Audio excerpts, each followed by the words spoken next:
You all right, babe? The door was locked in the room. Yeah. And Okay, can you sit right here for me? These two little girls have no idea they're about to become witnesses.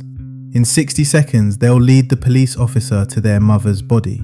Her name is Ashley Fish. And what that officer sees inside the bathroom will haunt him forever. But here's what nobody knew yet. The man who did this had already called 911 himself. He was waiting in a parking lot, rehearsing his story, and it almost worked. 911 gets a call. No panic, no crying, just this. Florida 911, where's your emergency? Hi, I need to report a crime. Hey, what's the address? 265 Northridge Drive in Deridder, Louisiana. Stay on the line while I get Deridder. Please hold with us. Thank you. Officer Josh Stanford rolls up to the house. He finds 4 little girls, ages 2, 4, 6, and 9, alone, eggs still burning on the stove. Inside, 28-year-old Ashley Fish, single bullet wound to the right side of her head, still warm, gun beside her, and her right hand clutched around something small. The officers barely notice. They're focused on the scene. But that small object in Ashley's hand, it just solved the case. They're focused on one question. Who was the caller? No signs of forced entry, no struggle, no male suspect in the house. And the person who called 911 vanished. Officers pull neighborhood CCTV footage. They're looking for anyone else who was in that house besides Ashley and her girls. What they found was chilling. Someone else was inside, and that person is already on the run. A neighbor gives them a name. Tyler Deridder, Ashley's new boyfriend. And suddenly, everything changes. Detectives tear into his past, every call, every text, every place he's been. They're not just investigating anymore, they're racing the clock. Officers are still processing the scene when a second 911 call comes in, and this one changes everything. Hi, I need to turn myself in to the police. Okay. I don't know how to do this.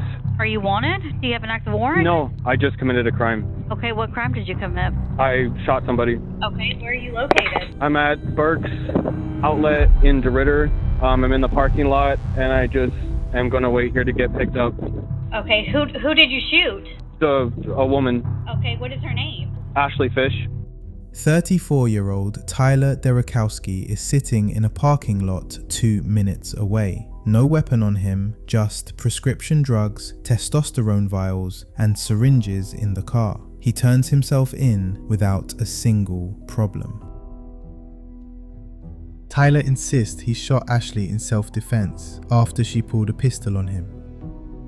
That one claim complicates everything. Officers update the team at the scene. They start searching for anything to support Tyler's claim. They don't expect to find anything. But then, they find one piece of evidence, the murder weapon itself, and it helps Tyler.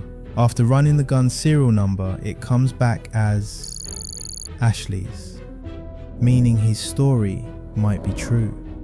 For a moment, it looked like Tyler might actually get away with it. There were no witnesses. The kids were too young to testify to anything meaningful. It was his word against the silent room. His story had its first foothold. She pulled the gun. We fought over it. It went off.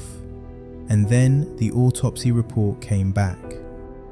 Ashley's hair was found inside the barrel of the gun. The skull fracture pattern was consistent with a contact shot, meaning the weapon was pressed flush against her head at the moment it fired. That's not a struggle. That's not an accident.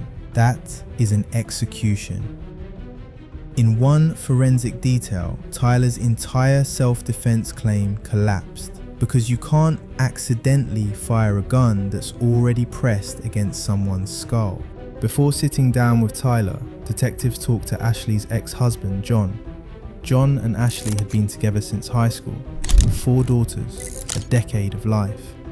They were separated, but they still talked every day about the kids. That evening, Ashley texted John.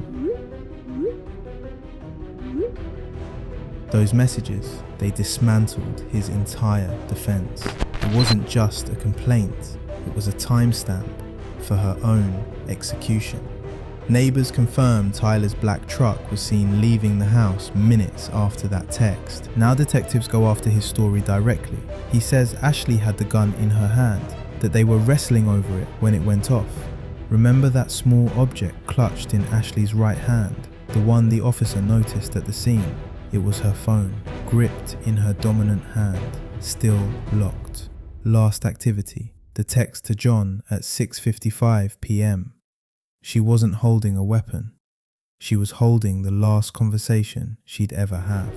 When detectives hit Tyler with the forensics, the hair in the barrel, the contact wound, his composure evaporates. He knows exactly how it looks, and for the first time all night, he looks scared. Then he stops talking. Was it self-defense or murder? You tell me in the comments. See you in the next video. Stay curious. Cheers.